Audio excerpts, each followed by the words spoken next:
tennis ball, lacrosse ball.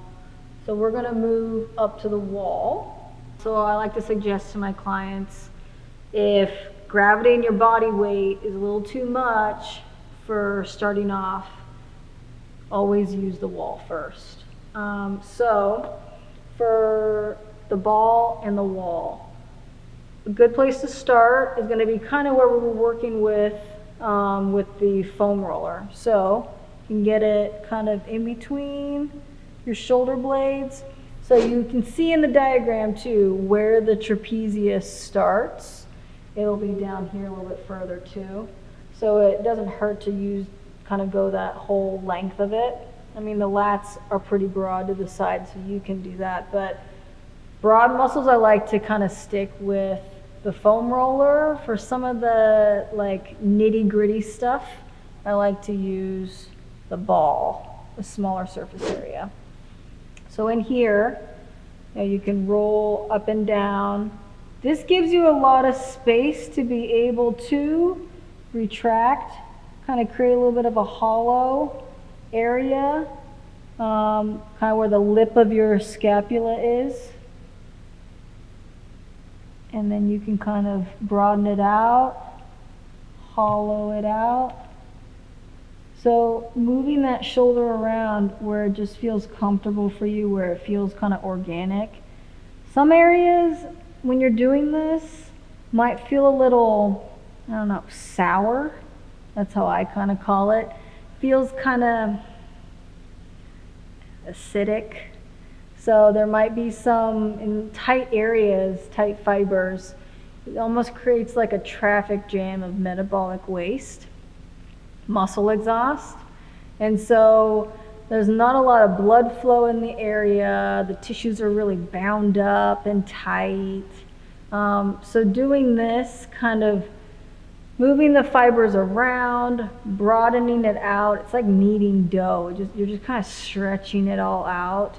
And you're just getting more circulation, blood flow into it. You're flushing a lot of that metabolic waste out. And you're also getting a little boost of endorphins too that kind of help with pain relief.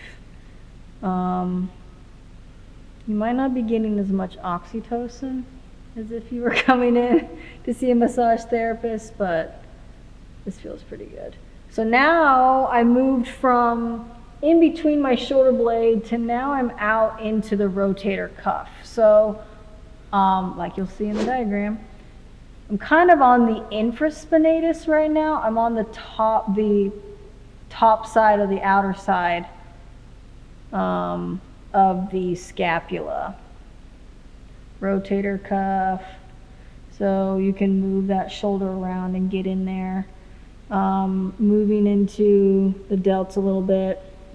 So my favorite area though to use the ball is going to be on the corner into the pecs. So normally this is good because you can kind of move past the wall, right? So you put that kind of in the front of the shoulder and then you can lean into it further too. You can move this arm up and down. Sometimes I just put myself in timeout in the corner. Just, No, this feels good. Yeah, so hitting the pecs in the front. You can kind of, I don't know, sometimes with like my biceps and my triceps, I mean, sometimes I can do it on the wall. Sometimes I like to do it on a counter too. But yeah, so triceps, biceps too. So that's kind of using the ball in those areas around the shoulder. That has worked well for me. So now we're going into some specific stuff here. This stick. So some of you guys might have seen this back when I was doing a psoas release. So the psoas is a very powerful, deep hip flexor. Well, the subscapularis is a deep, strong kind of rotator cuff muscle. The way that I get into this muscle is to actually go kind of into the armpit. I know some of you are going to be a little bit ticklish in this area, so you might want to ease into it. So you can do it up against the wall, but what I found is that's actually better is having something that's a little bit more forgiving of a surface. So actually the couch or the bed actually would work pretty well for this. So it feels pretty stable in here because it's got like a lot of that cushion, right?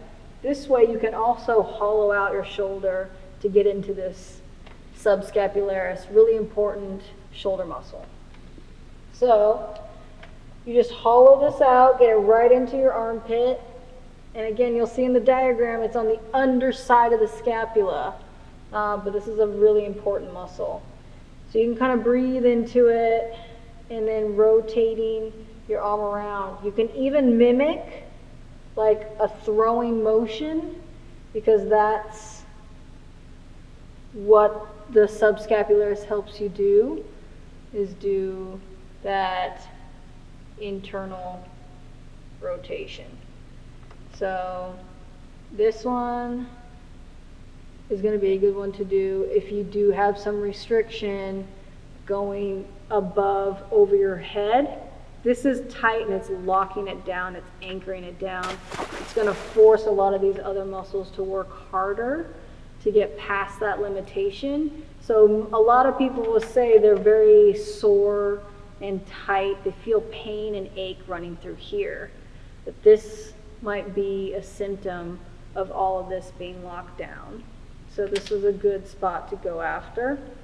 So the stick there, another one where this can come in handy, we're going to take you down to the floor again. This one's going to be for the upper trap. Okay, so finding a corner is a good place to be again. So what I'm going to do is I want to try and release this upper trap and levator scapulae. These muscles are connected to the top of the scapula, and that helps you shrug your shoulders. So a lot of people will say that they hold a lot of tension and a lot of stress up here. They're ear muffing with their shoulder. So to release this guy, I like to get the stick right up in this muscle, and then I'll kind of creep up my hip and my heels down here, and then I'll just push up into it. So you can control how much kind of relatively downward pressure that you're getting into this muscle when you're pushing up, pushing your body into it. So from here, I like to do some movement. I like to go ear to shoulder. I like to look and rotate side to side. And then, I mean, going back and forth doesn't do much, but it's kind of in those two planes of motion. The frontal plane here, and then the transverse plane here. Frontal plane just means you're going side to side, thinking about windshield wipers. And then transverse plane is rotating.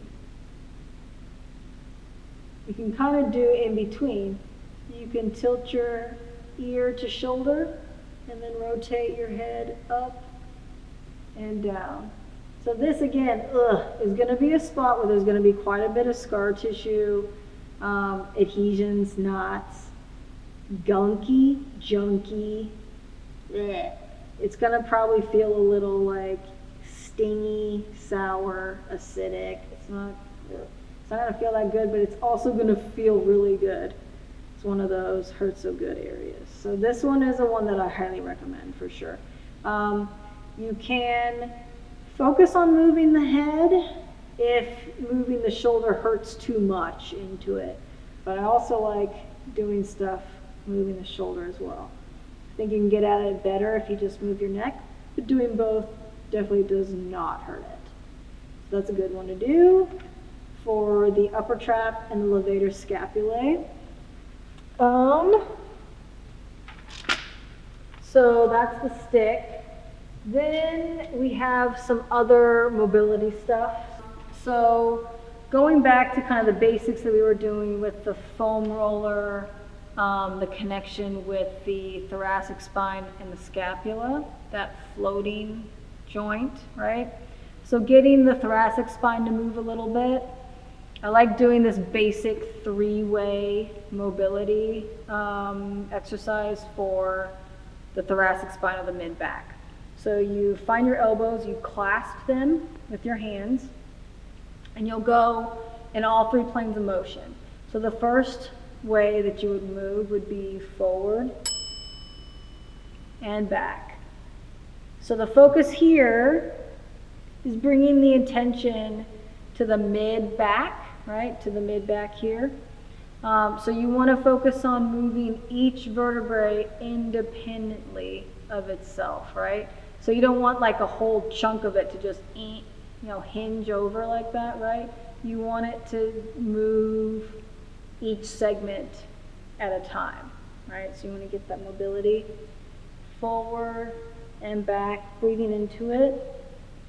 Now we're going to do the second motion, which is frontal plane. So this is that windshield wiper movement from side to side, moving each segment independently again, getting that mobility.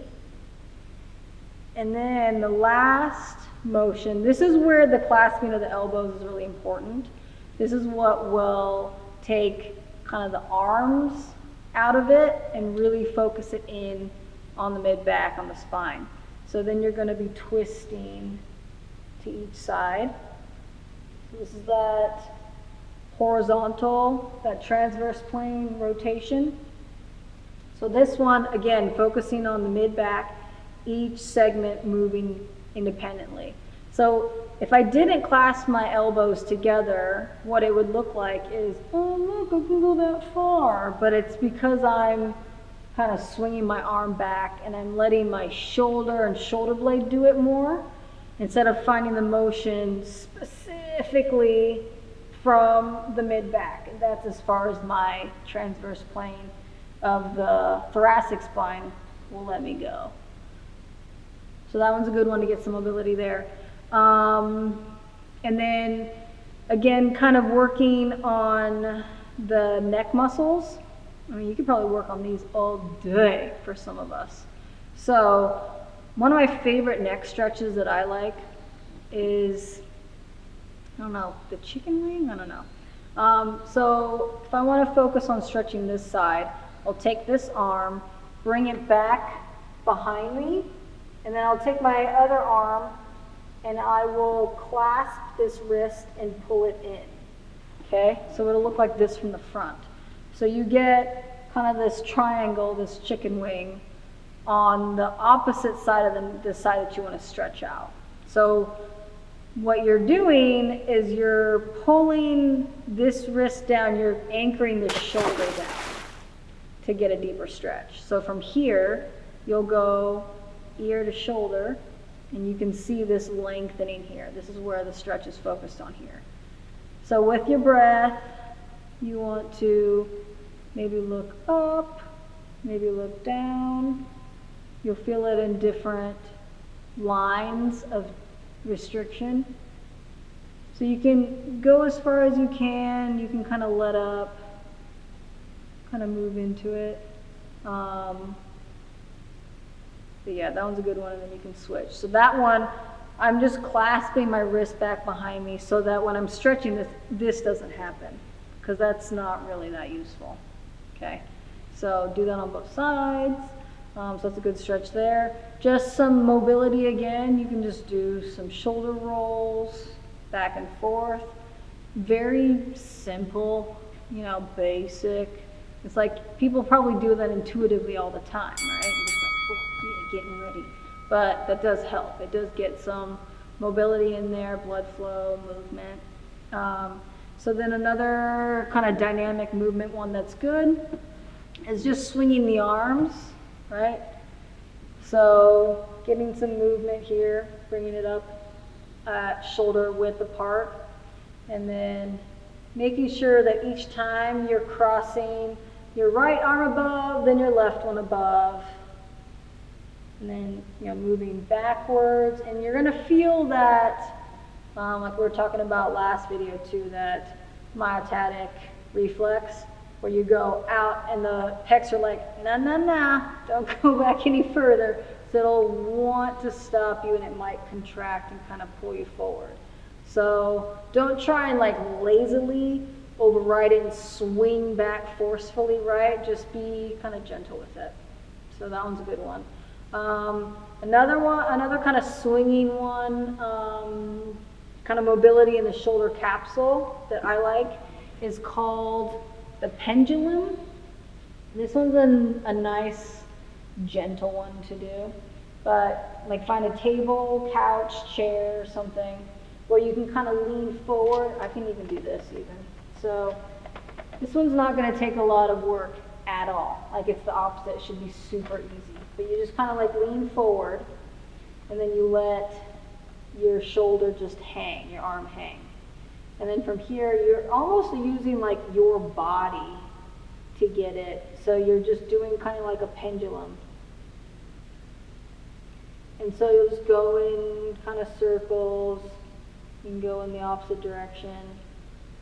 But this is a really nice gentle one to do too for the shoulder if it's just really aggravated and it doesn't want to move very well. So that one's a good one. And then some other ones around the shoulder. So this is going to get a little bit more. We've been focusing a lot of the forward or the front attached muscles of the shoulder. In the back, you can do the simple kind of across the body. If you want to do this one a little more active, isolated too, with the opposite hand, right, that you're using to guide it, to assist it, you can resist against it and then relax into a little bit more. Resist and relax. Again, I like a lot of movement, a lot of different angles, so you can do it lower, middle, higher. That one's good. If you want to go a little bit more into the tricep, then you can do just this basic tricep one, right? Same thing, you can do this one a little bit more active. You can take your opposite hand, right? And you can kind of resist against it and then pull it in deeper. Resist against it, pull it in deeper. Again, you don't want to overdo it on this one. So that one's a good one. And then this is an interesting one that I found, but I kind of like it. I think they call it the bat wing. So you'll put your hands kind of behind you here, and then you bring your elbows forward. So you'll feel an interesting stretch kind of in the back of the shoulder. And if you want to get a little bit more resistance against it, you can slide your wrists kind of into the side body, and you can tuck it on the inside of your knees. You can put a little bit of resistance with your knees in it, and you can get a stretch on the outside of your shoulders. This one you can kind of hurt yourself, so just be easy with it. Another one you can kind of hurt yourself with too is like the prayer hands behind you. So this one, I'll just kind of show you like this. And it's a little bit difficult for me to get into it, but so doing this here. You can do it up. You might be just okay doing it this way too. Then there's also one that's called the cow face stretch. This I think most people have an easier time doing it one way than another way. So I think mine, I can get it, if I do it this way. This is like a shoulder stretch, but I can't get it the other way, so you can take a towel, you can take a band, and you can kind of use this. If I can find it. And just meet where you are, right? Just go where you're able to work. And so I can kind of choke up on it a little bit to get some stretch here. So that's a good one for the shoulder. One of my favorite stretches for the shoulder, because again, we're usually restricted and pulled forward. So I like to focus on releasing the front, or lengthening the front and then releasing the back mostly, right? So another kind of anterior shoulder stretch that I like to do is the three-way, or I do a four-way pec stretch. So I'm going to show you just kind of at an angle, but it is good to have a corner. So you can have your arms stretched out, but I kind of like to shorten up the fulcrum a little bit and just use my elbow.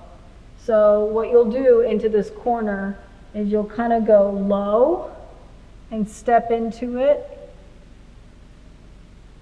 Pretend like I'm actually going through the doorway, right? But I'm just going to show you coming this way. So you're going to go a little bit low, straight horizontal, a little bit high. This is the one that is my favorite. You'll go straight up next to the doorway. The doorway frame is going to go right up into your elbow, and you're just going to walk through it with your arm just right next to your ear. This is going to stretch your lat and your subscap, that really important rotator cuff muscle. So that's going to be a good one. So you're just kind of like walking through the door frame to get that lengthening here. You can do a little bit of that active again. You can resist it and then relax into it. Resist it and then relax into it, okay? So it's a 2-second resist and then relax into it. So then a good one to end off with, I like, is gonna be a real simple one and a real relaxing one. So we're gonna come back down. Okay, first we're gonna do thread the needle.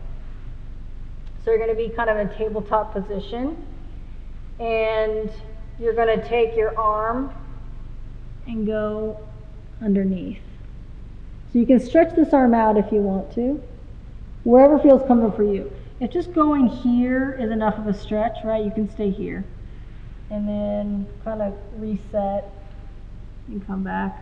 If you want to do kind of the whole thing, you can swing out to get this kind of external rotation with movement in the spine as well, and then go underneath. Stretch it out, and then you can even lay down into it. So any variation of that, wherever is comfortable for you, is good. And then a good one to end on, one of my faves, is child's pose.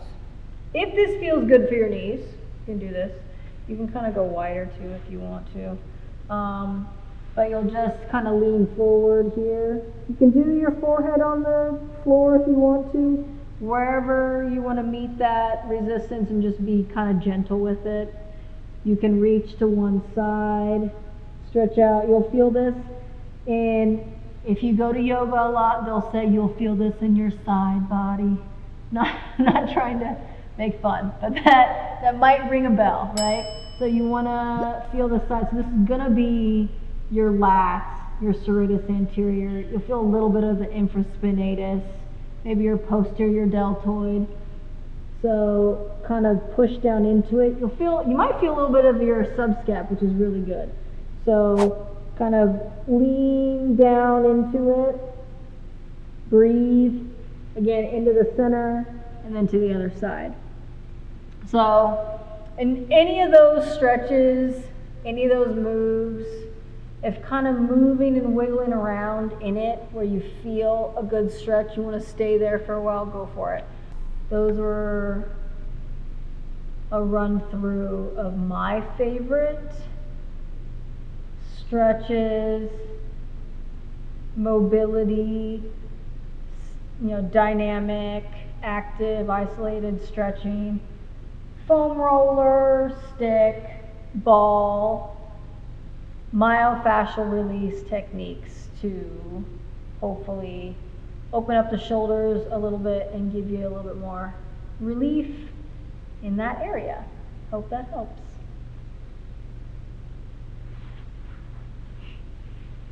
Are we done? Yeah.